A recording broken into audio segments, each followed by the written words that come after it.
Broadcasting live from global headquarters at RP Enterprises in Greenwood, Missouri. Stand by on this frequency. After 22 years of entertaining FM radio listeners across the U.S., this man is the owner and executive producer of the award-winning Heartland Waterfowl on Sportsman's Channel, CEO and founder of Dumar Chemical Solutions, and the man behind the mic of Papa Ron Radio Voiceovers and Production. He's the man, the myth, the legend, a global icon, future Nobel Prize winner, and of course he paid me to say all this. Really? Literally.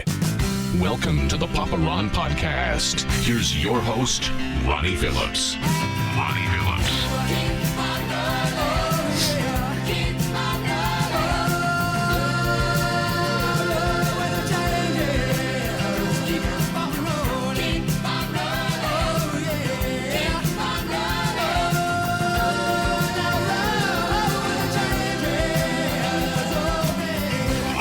All right, it's good to be back. About 2 weeks off from doing the Papa Ron Podcast. It's episode 17.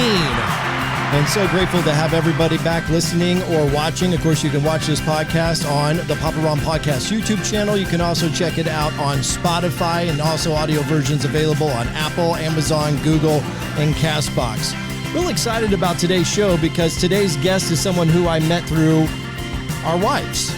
They were friends growing up through the years, and just so happened that once he and I became friends, got to have some good dialogue, good conversation, and found out we actually had a lot of things in common. I'd like to welcome to episode 17 of the Papa Ron Podcast, my friend Kyle Spencer of, let me say that again, Kyle Spencer of Dell's Power Sports in Grain Valley. How are you, man? Good, Ronnie. Thanks for having me on the show, man. I'm excited to have you here, and I'm so proud of you. You know, we've been... I don't know. We've grown closer, I would say, over the last 2 years or so.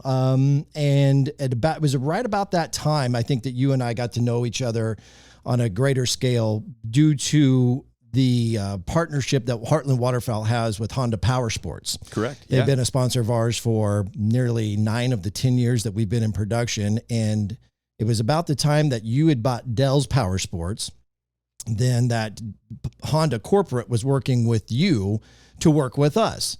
And then from there, this thing is really kind of flourished. And so we got our Honda unit from Dell's Power Sports, and then you guys tricked it out with all the lights and all the other cool accessories, the winch, and so much more. And then from there, just through conversation, I kind of got to see, this guy's got this drive. He's got this motivation, just not to have a business or own a business, but how can he scale it to its premium optimization? And I've always just, I guess, looked up to you for that. Thanks, Ronnie. That means a lot, man, especially coming from you. Well, it's just the truth. I'm really proud of what you've been able to do. Not only did you buy Dell's Power Sports probably 2 or 3 years ago, then you moved it from the location that it had been for decades, right? Yep. And got a brand new facility in Grain Valley.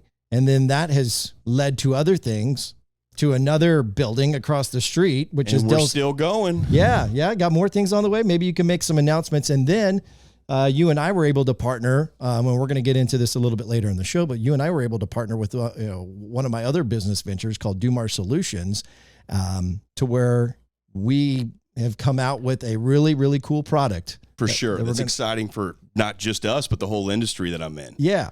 So we'll get into that a little bit, but I guess it's fascinating for me to have conversation with people who are entrepreneurial minded and kind of get an idea of where did they draw their motivation, where their inspiration, what gave them the bug. Some people did paper routes when they were in school, or maybe they, just wanted to do some sort of little side hustle when they were kids or in high school. And that's where they got their bug, or they had some sort of mentor or leadership that led them along the way.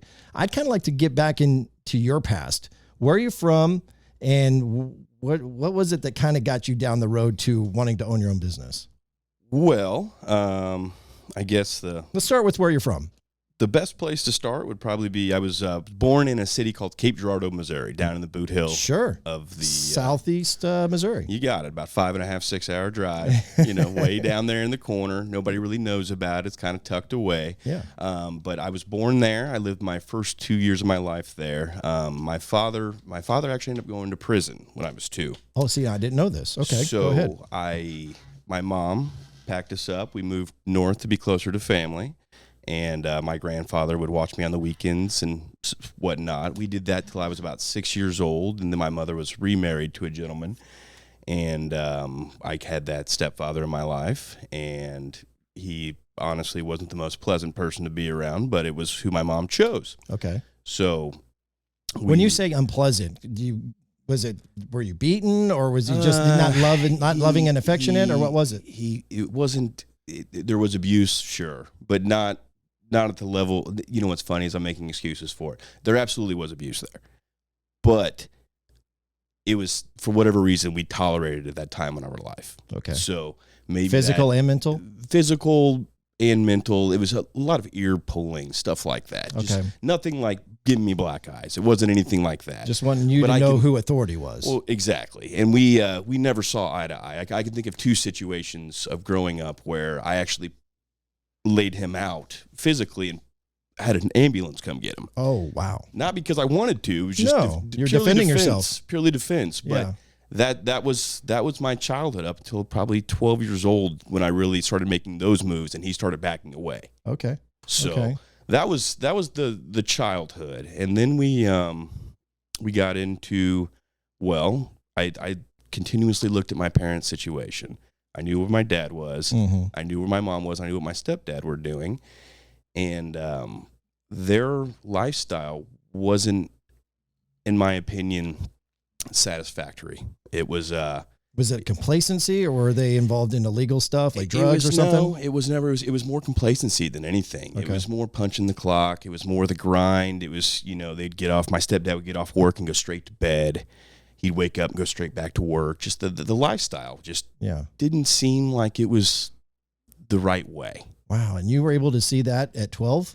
12, 13-ish, yeah. Okay. So was there anybody else in your circle where you were like friends and their families when you'd go over to their house and you would see a different way of life and you said, that's what I want to do, not what I'm living in? It wasn't until high school that I really saw that. Okay. And it was probably early in high school, but I started to open up my friends network and I could see, I'm sure you've read the book Rich Dad Poor Dad. Oh, yeah, for sure. And so I was looking at different families and different... You were reading that at high school? I was reading that in high school. Wow. Yep.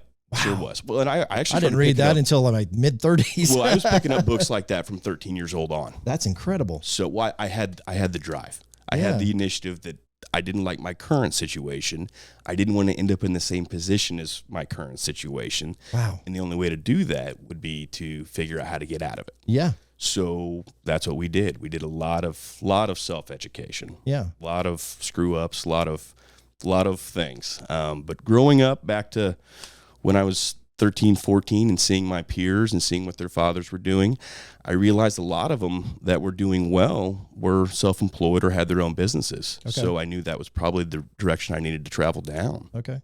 So did you have any kind of jobs in high school? Like when you were going through that and you were being self-taught and reading about entrepreneurship and just personal development, really, did it drive you at an early age to start kind of doing, even if it was on the smallest scale, was there anything that you were doing back then? No, not so much. For me, I mean, literally, I read those books, and about probably when I was going through puberty and everything, you really start looking at the females. Right. So that's where my attention went for probably a solid 5 to 10 years. Yeah. Were you into sports? Not so much either. Okay. Once again, my father being where he was and my stepdad wasn't in any of that stuff. So I didn't really have anybody showing me that it's an outlet. Yeah. Exactly. So I was just kind of basically feeling my way out in the world. Okay. And doing so, which was fine by me. I had a lot of other experiences which made up for those shortfalls. Yeah. But in doing so, I did hold my first job for a decade. I started when I was 14 years old. My sister got me the gig. It was at a body shop at Blue Springs. And I worked there for 10 years, and they put up with everything an employee could possibly throw at an employer, and they did it with grace. So I'm very thankful to actually, it's CarStar and Blue Springs. Shout out to those guys because they did tolerate a misfit for sure. For sure. So when you say a misfit, like I'm a little confused because you talked about reading these books and kind of being on the right track of going away from what you were, but you had some personal issues then as a misfit? Well, I didn't have any real structure or guidelines. Gotcha. There was never any, this is the way you should behave. This is how you should handle yourself.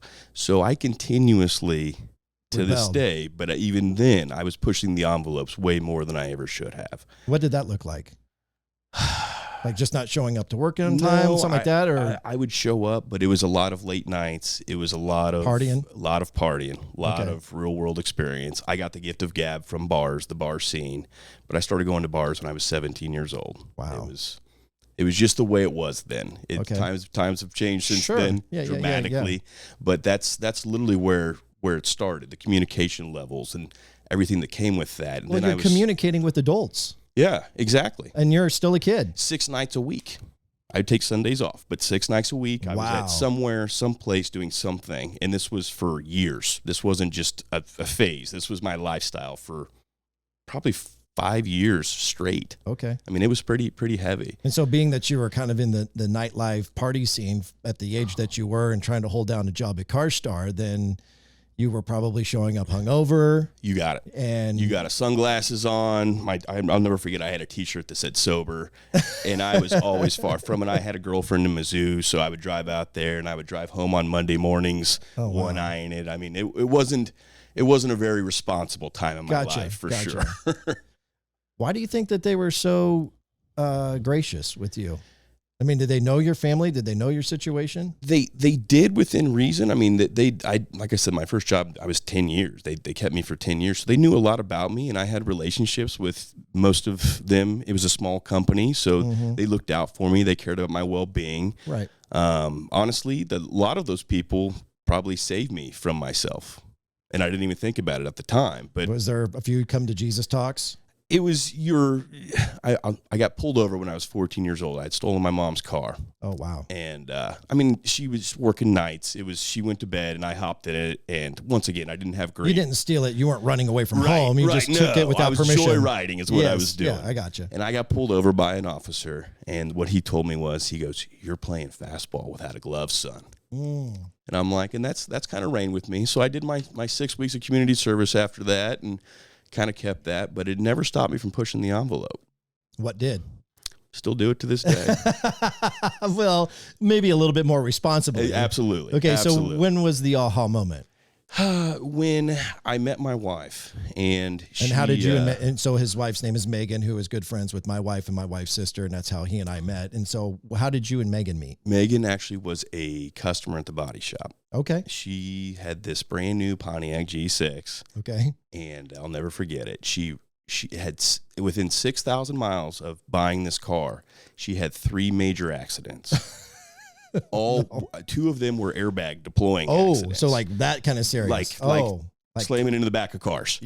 So she kept coming to see me. In 6,000 miles, I think we've all put some mileage on that. 6 months worth of driving. So she came to see me 3 times in that 6 months. And that third time, we finally decided that we should maybe go hang out. Exactly. Yeah. And we had some mutual friends. I was 21. Okay. 21 years old. Was there any age difference between you two? She's 2 years younger than me. Okay. So she was 19 at the time. And anyways, we started hanging out, doing our thing, and I was still living my life, still partying, doing all those things. And she tolerated that for quite some time before she finally just said, "Hey, enough is enough." How long? I was probably 25, 26. Like 3-4 years, huh? Yeah. Yeah. Well, you said 21. So now, maybe... I had slowed down. Obviously, I was interested in her. I wasn't out doing the same thing as I was, but my behavior was still erratic and, doing what we do. But she, my credit was a mess. I mean, I literally had destroyed everything personally that I could. Wow. And she gave me a reason to kind of look down the road and not so, what's going to happen tomorrow. Let's think about the next 5 years, 10 years. Right.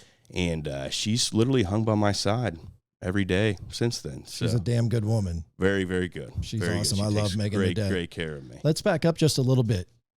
So in the time that you and Megan were dating, and you said, what was it, 25, 26 then, when she was basically threatening to leave you if you didn't get your stuff together. Were Were you still working at CarStar then? Nope. Okay, Nope, so let's now move. When did CarStar come to an end, and what was the next venture after that? So I quit. I started CarStar when I was 14 years old. I quit at 24 years old. Wow. And the reason I quit CarStar is that I had looked at what people were being paid, and the person that I was the second highest paid person there, and the person I paid just a little bit more than me had been there 20 years. So I'm like, well, this doesn't seem to be adding. You felt like you hit your ceiling. I did hit a ceiling. So at 24, I hit that ceiling. So then I actually had an opportunity to join a small company appraising automobile damage. Okay. So I did that for another 7 years. So like an insurance adjuster? Insurance adjuster, yep. Okay. Yep. So I had basically been in the collision repair industry, and now I was documenting the damage. So went to that, did that for another 7 years. Was there any significant difference in your income from making that transition? Yeah, I jumped it. I doubled it. Okay. I doubled my income from that transition, and did that for 6-7 years. And I actually decided to go another route because once again, I felt like I was hitting my ceiling. Mm-hmm. And I took another position as a property adjuster. Okay. And I ended up tripling my income making that decision. Wow. So I ran as hard as I could doing that for about 7-8 years. Was the past experience of being an adjuster in the auto side allow you to have the experience then to move on to the next level? So yeah, absolutely. It was a level up process. And what had happened is I had learned so much in the automotive side of it that my efficiencies were just through the roof. Yeah. I could do things quicker, therefore I could do more of them. More volume. And when you can do more volume, more business, you more push money, more paper. Yeah, absolutely. That's exactly right. So I took that philosophy and I went into this next industry, which it's the same industry, just different situations. Sure. And I was able to swell that quickly. So, break the norm. Yeah, the norm yeah. was XYZ and I was double that. So that's where you tripled it? Or That's is where it? I tripled my income. Okay, fantastic. And so you're a property adjuster. Property adjuster. And yep. you did that for how long? 7 years. 7 years. Mm-hmm. So 8,000 rooftops. I had to climb 8,000 rooftops. Was that just local, or were you traveling all to do over that? the country? Canada, Mexico. So it seems like I remember a story, and this was before I got to know you and Megan, for that matter, all that well. But I remember being at a family dinner with my wife's family, and they had brought up that Megan and Kyle were going to get an RV or a mobile home or something, and they were basically going to travel the country to do insurance adjustments. Correct. Yep. Is that so? Tell me that story and how you got to basically sell your property and sell all the contents within to go basically live in an RV. It's kind of nutty. So I'll start. I'll But tell it quick, it's nutty. But didn't it kind of what led you to have the capital to be where you're at today? 100%. Okay, so let's hear the story. Well, it all started. I was car adjusting, and a good friend of mine, lifelong friend, Sean Rogers is his name. But he called me up and he goes, Kyle, I met this guy and he says you can make XYZ a day doing this. And it intrigued me. And it was $1,000. What was the deal? He told me you can make $1,000 a day. And I thought to myself, there's just no way. I'm crushing it right now and I'm making $500 a day. Yeah. So I did some research. I had to do some schooling. I had to invest about $15,000 into my self-improvement and education and tools. Was that going to college, or was it just? No, this was just to get my adjustment license in the state of Texas. Okay. So I had to go down there, go do a 2-week class. Okay. Not a huge deal, but it was a risk. So you invested $15,000 for the schooling. How much time did you have to invest to get educated to do the test? So probably, honestly, it wasn't that intense. It was more like I'm trying to think of what a good Have you ever taken like a life insurance exam or anything like that? Mm-hmm. Not like a physical exam, but to get your basically any professional license. Yeah. There's XYZ things you have to go through. Mm-hmm. This was like a 40-hour course that if you're smart, you can get it done obviously way faster. And I would imagine that because it's still in the insurance realm and you having been in that space and everything else that you've done. I was familiar. Yeah. I was familiar. So it was just, I wasn't used to construction. I was used to automobiles, bolts, nuts, fenders, washers, stuff like that. Nothing to do with framing and roofs and air conditioning systems. Right. So I had to learn all that. That was the hard part. But in doing so, I came home from that schooling, and I sat at home for another 4 months. And that kind of business isn't something where you just go apply and get a job and you go to work. Okay. So what happened is I went that many months. We had a massive event. It was was Hurricane Irene. Yeah. Up in the Northeast. Yeah. And they called me on August 9th and said that I needed to be in Indianapolis on August 11th. So that was 2011 that I did that. I packed up my little car. I had a little Scion XD back then. Shoved the ladder in the back, and off we went. Went up to Indianapolis. By yourself or by myself? Okay. Left the whole family behind. I had a 1-year-old at home. Knox was just born a year before. Wow. So it was just a new adventure. But So 2 questions. What were you doing during those 4 months? Let's hit that one first. And then the second question is, was Megan on board with all this, or was she a little? Okay. Well, let's step back a little bit further then real quick. Okay. Megan had a job, and she was working as a property manager. Okay. And she had a large 120-unit complex. Uh-huh. And we had just had our first son, and she was working there another 6 months, and she was just it just didn't feel right. She was stressed out. She wanted to be with her boy. Yeah. I understood, and I let her quit. And so over the next 4 months, to get back to you, it was actually about 6 months, because when she quit is when we decided that we needed to do something different, that this wasn't going to work underneath our current program. Yeah. And that's when I brought her that opportunity. She actually went to school with me, believe it or not. Oh, wow. She jumped on board and drove down to Texas with me. So she's been my ride or die this whole time. That's incredible. It is. It is. So she hopped in the car. She went down there, which was great because networking, that woman's got it. Oh, she's just like you in that. She's I mean, never she's got met a definitely, stranger. and she's got the gift for gab for She sure. does, for She sure. might have got that gift in a different way from hanging out in the bar at 17 years of age. Exactly. But no, she's very personable. Very much so. Very much so. So she did that. We came back, and we both kind of, I was still working my day job. I was still running claims, doing auto adjusting. Oh, you were? Okay. I was. So it wasn't like that was out of the way. I actually owned part of that company. Oh. I had an equity stake in that company. So that's why I had some leniencies. Okay. You So definitely had some flexibility. I did. So after that 4 months went by, and I went to Indianapolis, and then on to New Jersey from there. I'll never forget it. I worked a first month. I had made $24,000. I'd never made $24,000 a month in my life. I thought, oh my God, I'm here. This is the cat's meow. Yeah. So I called her up and I said, it's time. Go ahead and go buy an RV. I want you to go buy an F-350, and I want you to rent out our house. Okay. And by God, she did all three.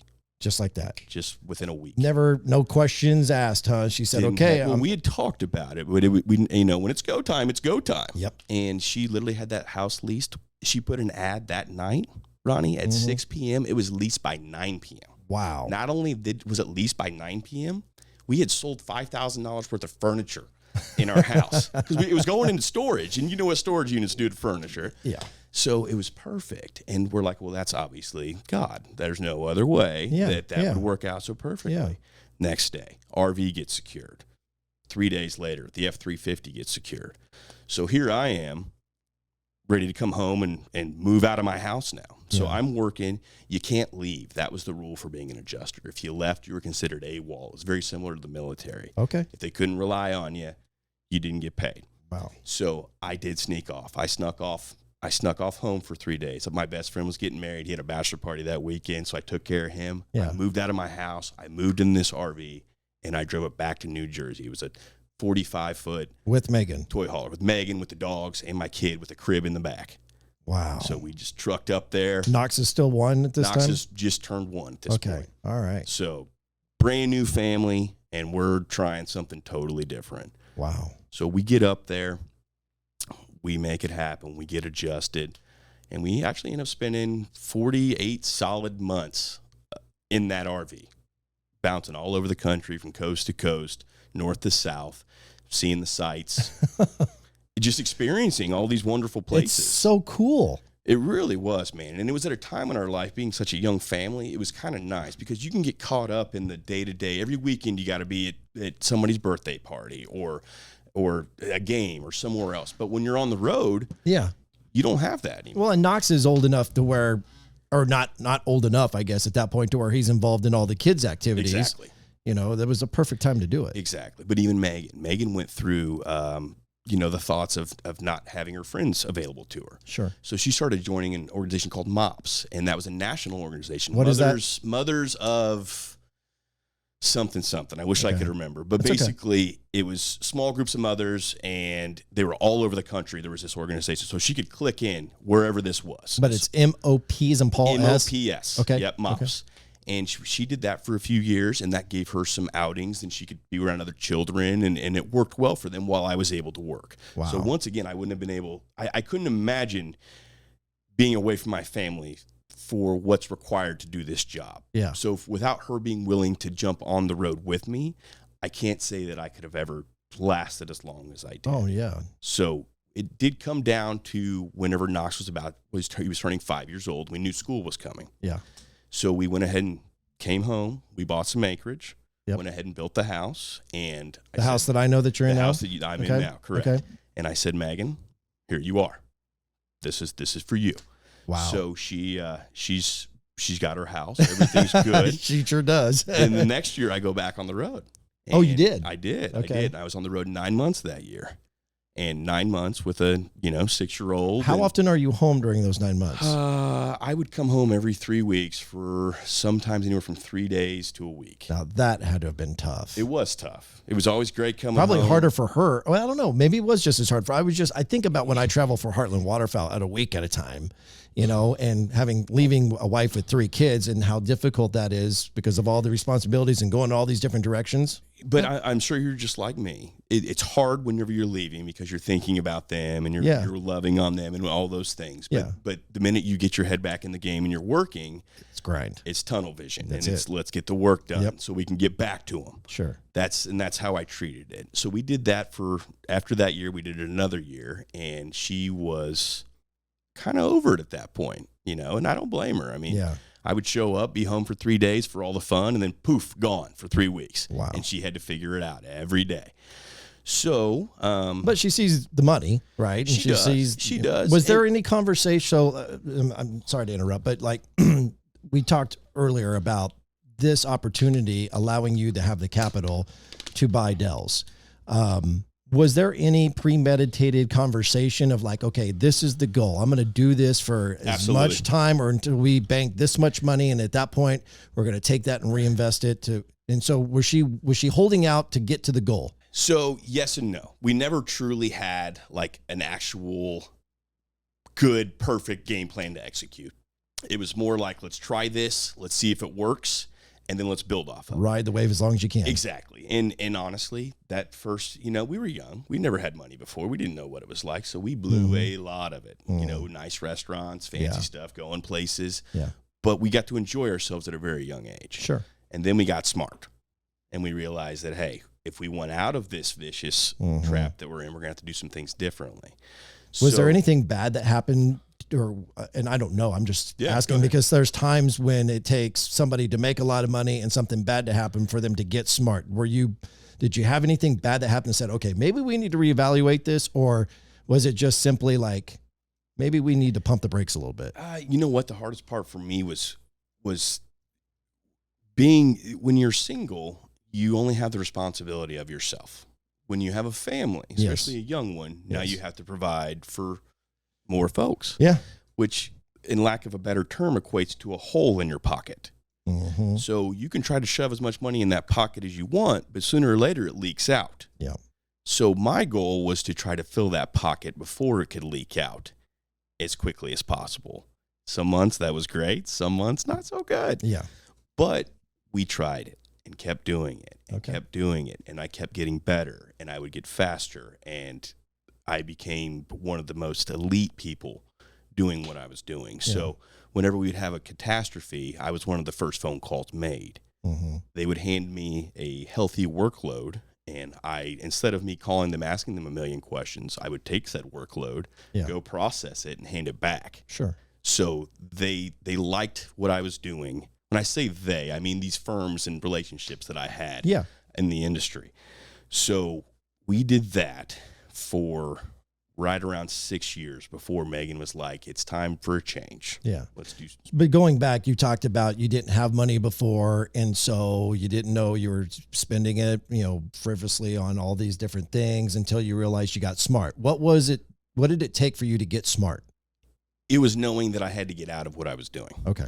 It was when it was time. So you didn't have a bad moment that made you go, oh. There was no bad moment. Okay. I mean, I remember one time, I think the IRS did seize $10,000 out of my account one day. Oh. Yeah. For anybody that hasn't experienced that, it's not pleasurable. Nope.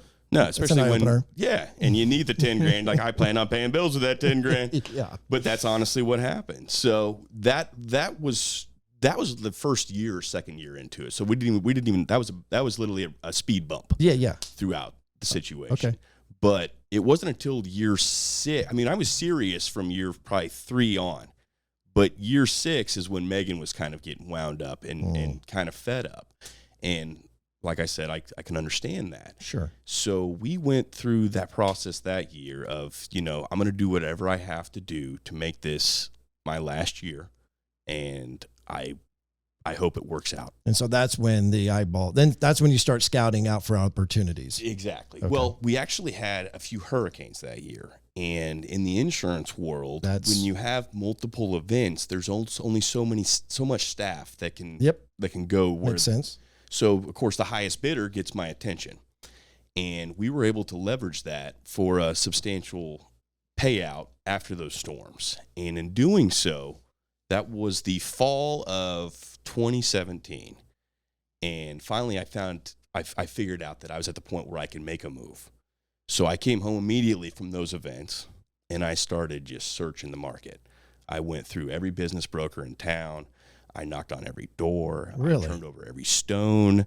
I was looking for any opportunity that made sense. You're saying anything, not just something specific to automobiles, because that was kind of your background. Nope. Obviously, Dell's. I was open-minded. And the reason I was open-minded is because I felt like no matter what I stepped into, I felt like I would have the drive to carry it forward.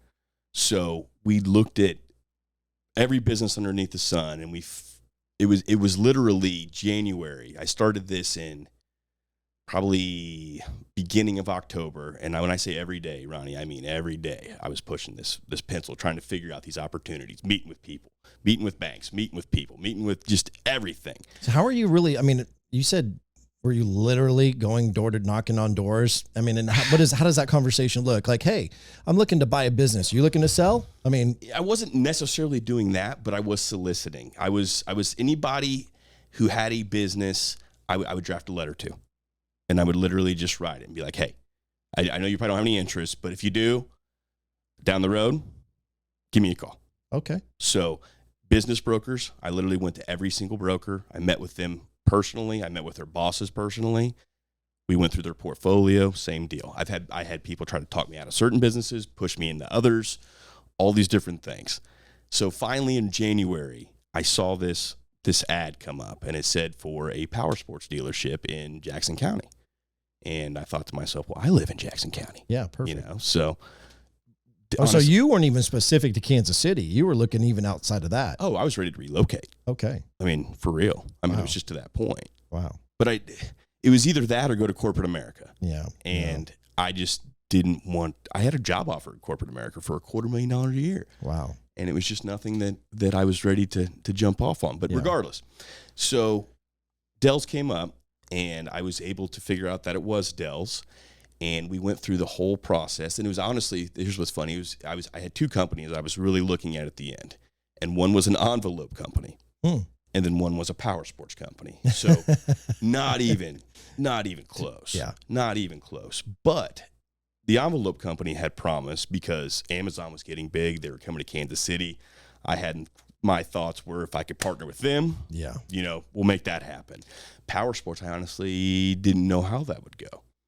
So I looked at their books, reviewed their numbers, met with the ownership, learned their story, learned that they had been in business since 1959, learned about the previous Dell himself, what that looked like, how his wife and son took it over after he passed. And then the gentleman I bought it from was actually the third owner, Mark Riggins. Okay. So, and he was 75 getting out of the business. He was driving to Topeka every day, back and forth.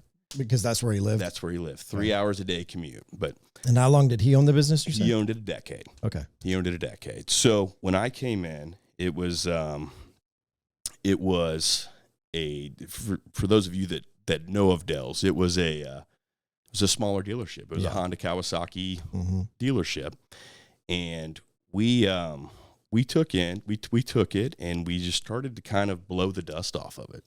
To be honest, Ronnie, we just kind of took one piece at a time, looked at what we had, blew the dust off of it, and then maybe revamped that piece. And we've slowly done that over and over and over again throughout that business. So you didn't really have the initiative to scale from a inventory or vendor standpoint as much as you were to like, hey, let's clean up our own backyard first. Yes. And then let's see what we really got. Yeah. Let's see what's laying here. Yeah. Because when you think about a 50-year-old dealership, almost 60 years at that point, there was a lot of skeletons in the closet. There was a lot of old parts, old junk, old stuff that just had to be flushed out. I had just written a check, the biggest check of my life. Well, thanks to the bank, but for this business, and I was spending like $1,000 on a junky ass old desk. Yeah. You know, I was flabbergasted. Something you wouldn't buy at a garage sale for $25. Right. But that's the way business works, and I didn't know that, but I know it now. Yep. So would you have done anything different knowing that now? No. The education was part of the journey. Sure. You know, and it still is to but this I day. guess what I'm trying to say is if you went to now having gone through that process of buying a business, hypothetically, if you were to go buy another business, let's say, and having that education and that experience, what did you take away from that would allow you to do things differently the next time? I'm going to know how to negotiate much, much better. Okay. It's just the reality. So you paid more than you wanted. You should have paid for it. No, not necessarily either. He was high in some other areas and low in some others. It was the value was there, but maybe not how it was on paper. If that makes sense. Okay. So the paper matters because of the banks involved. Right. But the value is really what can we do with this thing? And in doing so, so after we blew off the dust and we kind of went through these corners and started bringing stuff out and kind of freeing those things up, we were able to actually do exactly what you said. Increase our inventory levels, try something a little different, try a new product because now we had the room for it. So in doing that, then COVID hit. So I closed on this business in January 16th of 2019. COVID was what? March 2020. Yep. Trust me, I remember. Yep. And it was just my first year in. I was petrified that whole first year. I mean, I think you have to be scared. If you're not, then you're doing it wrong. Yep. But we bounced that whole year, then COVID hit, and I was like, oh, this is it. Here we go. You know, all those roofs I'd climbed, everything I'd done up to this point, it's out of my control. And I thought I was a victim. Oh yeah. I think kind of everybody did though for a second. I think being told that we had to shut down and all those things, we all just kind of felt victimized. Yep. But was I wrong? So we did what we thought was right, and we did furlough a few people, and we tried to reduce staffing and tried to stretch out the almighty dollar to make sure we could pay bills and keep this baby afloat. I mean, it's been open since 1959. I didn't want it to die because of this situation. So the 2 weeks went by, and the phones started ringing, but they weren't ringing like a normal pace. They were actually ringing at a pretty intense level. Government's handing out free money. People want to buy some things. Yep. And it turns out we had the one thing that people wanted, which was to get out, get away, get off the road, get away from other folks, be by themselves. Wow. We had the vehicles to do it with. So it turned in from us not being able to open our showroom to us selling units we had a tent out front of our dealership. Doors were locked, but we had a tent out front. We had a finance guy sitting in the tent. We had my business manager out there. We had my sales manager out there. I love this. And we would have on a Saturday, we'd have trucks lined up all the way up the parking lot, and one after the other. We'd do the deal. We'd load them up. We'd shake their hand. We'd send them out on their way. We did that for 2-3 months straight. Wow. Luckily, we had bought the inventory just prior to that, though, because that was the other thing is is you had to have it to sell it. Yep. And we were a big discounter, so people were coming to us from all over the country. And it was the exact opposite of what we thought was going to happen that first 2 weeks of COVID. And there was no forecasting of that. Like there wasn't like, You hey, couldn't you know, forecast no, it. I mean, there was nothing about that entire period that you could, like I was beating myself up for the longest time as a business development guy that wasn't able to forecast. Not that no one's going to be able to forecast a pandemic, but I was, I guess, beating myself up because I put all of my eggs in one hospitality basket. Sure. You know, and like, oh, well, there's a global pandemic. There'll never be an opportunity for all business to be shut down. That's not how my career is going to end, if that ever comes to it. Yeah, but you didn't know that. And, No. and nobody else did either. Well, I guess what I'm ultimately saying is that you were freaking out naturally, Yes. and you're thinking business is going to be shut down. No one's going to buy inventory. No one's going to come to the store because we can't have the store open. And then the phone starts ringing. And so it's really by coincidence or accident that you really got a new breath of fresh air. Yeah. You know, there was like, for real. oh, well, maybe, I see what's going on. I see a trend here. I see that people want to be outside. They want to be active. They have to be with their families and not be at work or anywhere. Then they want to be active doing something outside, and we have the vehicle to do it. Yep. And they didn't care. Yeah. They just wanted it. They wanted it. And the government's giving them money to buy it. For sure. For sure. But at that same point, Ronnie, we didn't know if this would literally kill us all. Yeah, that's true. I mean, we were hoping it wouldn't, right. but people literally had that attitude. Like, hell with it. If it's going to take me out, I'm going to I go. might as well have a great time. Yep. And you know what? I high-fived them the whole way because I didn't know either. Sure. Well, So- nobody did. Yeah. That's incredible. It Wow. was. But what came with that is the people that did get furloughed, crime increased. So I started. Oh, yeah. I started becoming a victim of robbery. Yeah. That happened, what, 2 times? 3 times. 3 times. I got robbed 3 times, and it was all. The first one was in April Of 2020? Of 2020, and then they were spaced out 3 months, and then another 3 months. So within 6 months, I had been hit 3 How many times. units did you lose during that time? Because we're not talking like somebody broke into the store and broke into the vault. Yeah. Like we're talking like No, they were like stealing units off the lot. Machines. Like the first time, they got about $175,000 worth of inventory. Wow. So it was enough to ring my bell and make me hurt. Yeah. And as you know, as a new business or as a coming in business, my insurance was reasonable. Not anymore. Yeah. It still isn't reasonable. Sure. Still isn't reasonable. But that stung. And then followed by that, though, we had that second break-in, which got me for another 3 units. And I'm like, holy crap, I can't, I can't do this. If my phone would ring in the middle of the night and I would literally become ill. Yeah. Like just immediately want to start vomiting. Like Yeah. if my phone made a beep, it was bad. So I decided that I needed to do something different. I couldn't live underneath these conditions with this COVID and with these break-ins. It just, my facility was no longer meeting my needs. Yep. So I actually had a meeting with my landlord, and I went and discussed it, and he basically said that there's nothing he could do for me.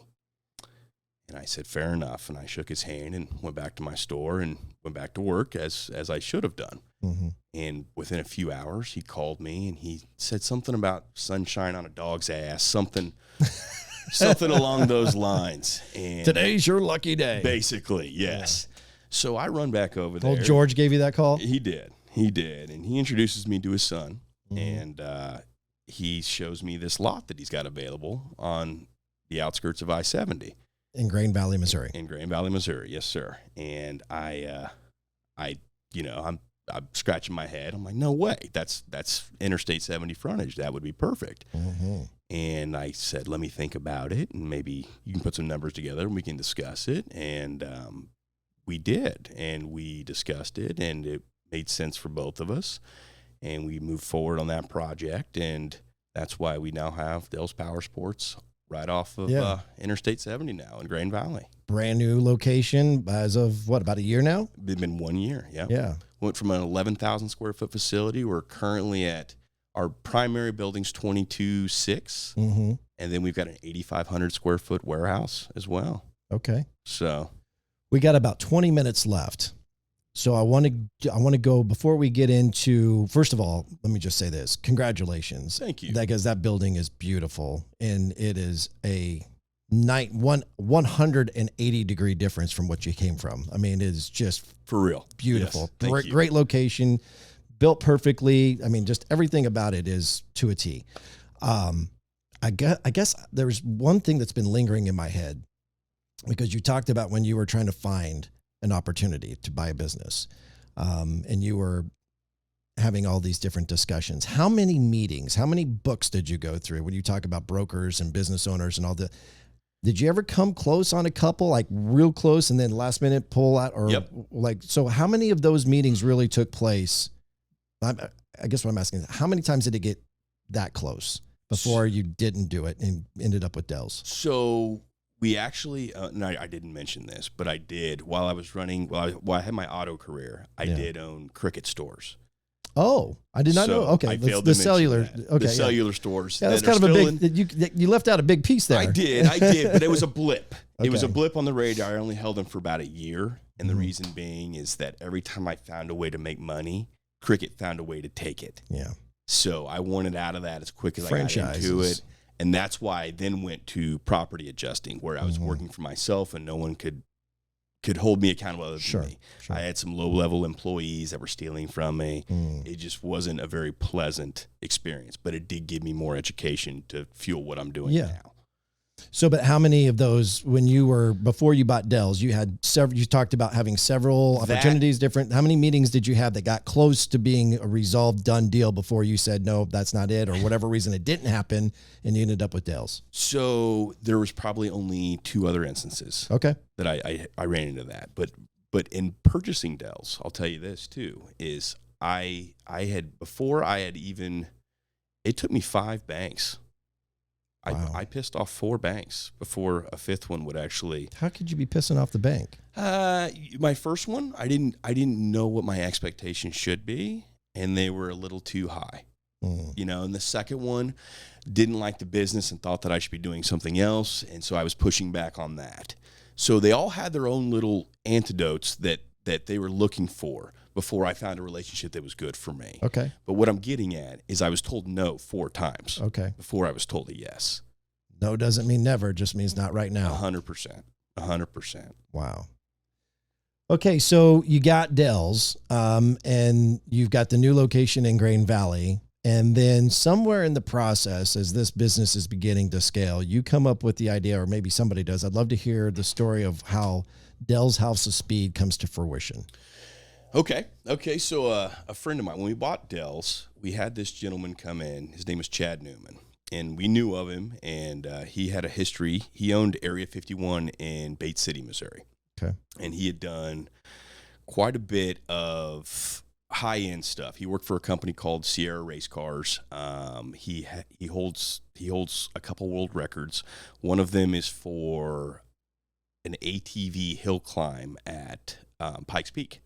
So Whoa. his record is he helped build the motor for the fastest hill climb at Pikes Peak, which is a pretty big deal. He's done the Bonneville Salt Flats several times, which is the high speed top end stuff. He's done the Baja 1000, which is in Mexico, 9 or 10 He's times. pretty much done it all. He's done it all. So he had pretty wide knowledge of it. And he came into this shop when I first bought it, and he kept trying to get me to go to Baja and ride dirt bikes with him. And I was like, you know what, Chad, I'd love to, but right now I got this going on, you know? He's like, well, just think about it. And anyways, we became friends over the course of time. And when I moved Dell's, we had rented that warehouse across the street. And I was looking at ways that we could turn $1 out of that warehouse. And I thought about a few things, and I reached out to Chad, and I mentioned just, what about a performance shop in this area? You have the skills, you have the abilities, but what about bringing that to this market?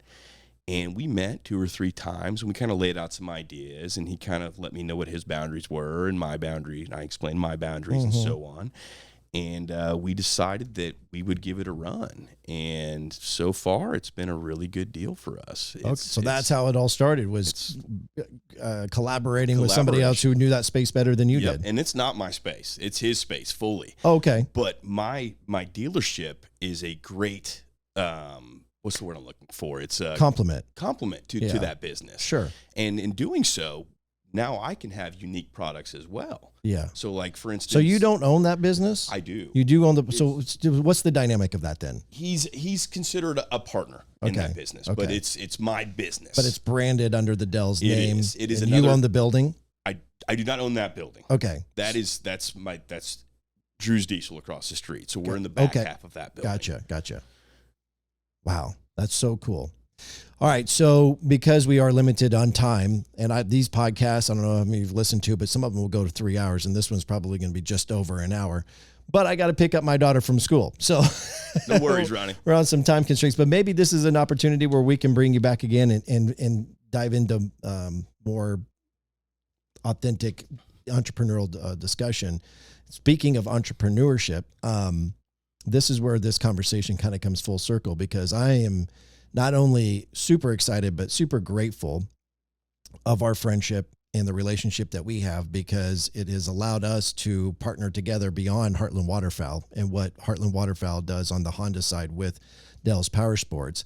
As I mentioned and alluded to earlier, during my transition through all the COVID crap, started a business as a complement to the cleaning business that I was involved with. And then when I parted ways with the cleaning business, I took full ownership of the chemicals business, which then got rebranded to Dumar Solutions. It looks like Dumare, and you spell it out, but it's actually pronounced Dumar.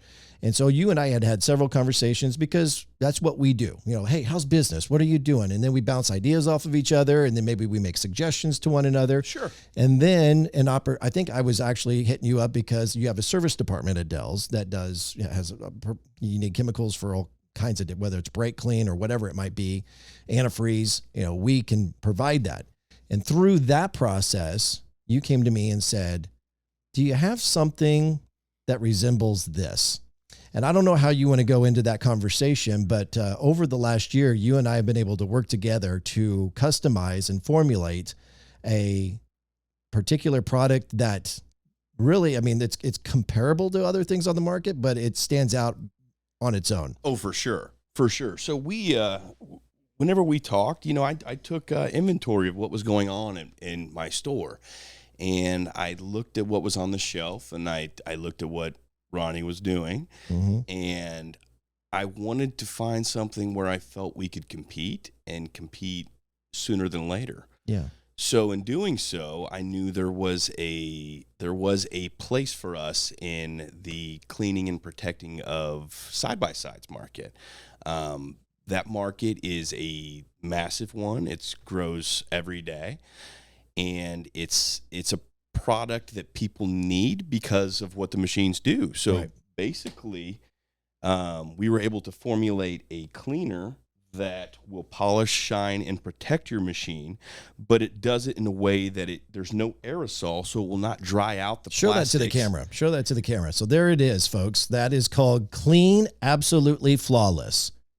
From a distance, it might read as something different to your head, but you're like a play on words. But hey, it works. I'm sure it'll get your attention. Hey, that's the idea, is that it gets your attention. So clean AF, clean, absolutely flawless. And so this was something that didn't happen overnight. And we're still tweaking it, and not necessarily the juice. We're tweaking the aesthetics of it, as far as label, sprayer, bottle, blah blah blah. But we're really, really close, and it's now out. It's at Dells. You guys have it.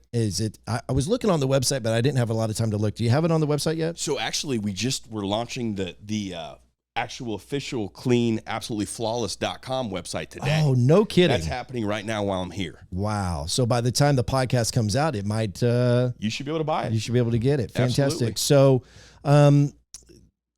I pulled up some copy on this. So first of all, some of the competitors out there, I would just say that they come in an aerosol. And when you think you're getting a 20-ounce can of this competitive product. Thank you. 40% of that is propane. Correct. And you're only getting 12% juice in that particular can. And there's 14% silicone in all of the other competitors. Where in this, you're getting 100% juice and a trigger spray that gets you a more even application as opposed to a blotchy application with an aerosol. And it's 25% silicone in this particular bottle. Yes, and you get more product. That's it. That's the whole. That's yeah, the exactly. best part. So it works on plastic, vinyl, rubber, carbon fiber. It brings a brilliant sheen to your side by side. I mean, it's not only side by sides, really. I mean, you can use it on dirt Boats. bikes. And the thing I love about it, like people, when I talk to them about it, like they're like, well, like you and I would have a conversation. Hey, so what's new? And people are asking me, I say, well, I just got this new really cool thing done with Dell's Power Sports. And they're like, what is it? And I try to explain it to them, and they're like, not really tracking. I'm like, and this is probably a bad way to explain it, but I was like, like what you use Armor All in your car? Well, think of something that's not really Armor All, but it kind of does the same thing for a side-by-side. Clean, shines, and protects. That's it. Clean, shines, and protects. And so we're really, really excited about this product. What does it retail for? This bottle right here retails for $13.75. Okay. Which is very competitively priced. It's actually in the market. That's $1 cheaper than the competitor. There you go. $1 cheaper. You get, that's a 16-ounce bottle, right? So you're already getting, 12 ounces in the other can.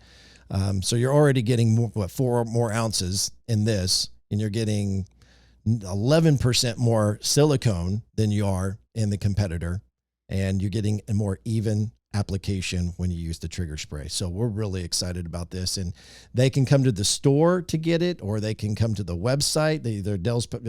Is there going to be anything on Dell's Power Sports, or what is the actual website going to be? There will, but as of right now, it's going to be cleanabsolutelyflawless.com. As it's written out? As it's written out. Okay, clean. I did try to get the clean AF, but that has been spoken for, and I can't get that guy to sell me the domain. I tried. If you're listening, call me. Let's put a deal together. It makes sense for both of us. So it's going to retail, but this is something that you're looking to scale this beyond just selling it out of your store. 100%. Yeah, Yep. because this is something above and beyond any of the competition and any power sports. That's what my lunch meeting was for, Ronnie. Is that right? Nice. So he had a lunch meeting before he came over here to do the podcast. Well, I am thrilled to death, and this thing is just going to get better. This whole Clean AF product line. I mean, this is just the beginning, and I think that you and I are excited of where it can go with other opportunities and other chemicals and products that we can generate down the road. So you got a really cool story, man. And I know that it probably wasn't fun for you to, bring up some of your past and, some of those moments and especially, the way you were raised in dealing with your stepdad and stuff like that. But I love that when people are vulnerable and they talk about those bad times, because it makes them who they are to bring them where they are today. 100%, Ronnie. That was really cool, man. Thanks, man. I really appreciate it, brother. That's going to do it for the Papa Ron podcast, episode 17. Actually, you know what? We've been talking so much, I didn't even take any breaks. So I'm not even officially able to wrap this up the way that I wanted to. Here we go. I got so lost in the conversation, I wasn't prepared. That's episode 17. I want to thank Marathon Media Management for being a huge influence and inspiration for me to do this podcast. Also, Rick Hunter, Rich Donovan for doing the imaging elements for the show. Thank you for watching or listening to episode 17 of the Papa Ron Podcast. You've been listening to the Papa Ron Podcast. If you enjoyed this show, hit subscribe now and tell your friends on Facebook, Instagram, Snapchat, TikTok, and other social platforms. To participate on the show, leave a message with your comments or questions by calling or texting 816-558-6389. That's 816-558-6389. Until next time, thanks for listening to the Papa Ron Podcast. Papa Ron Podcast.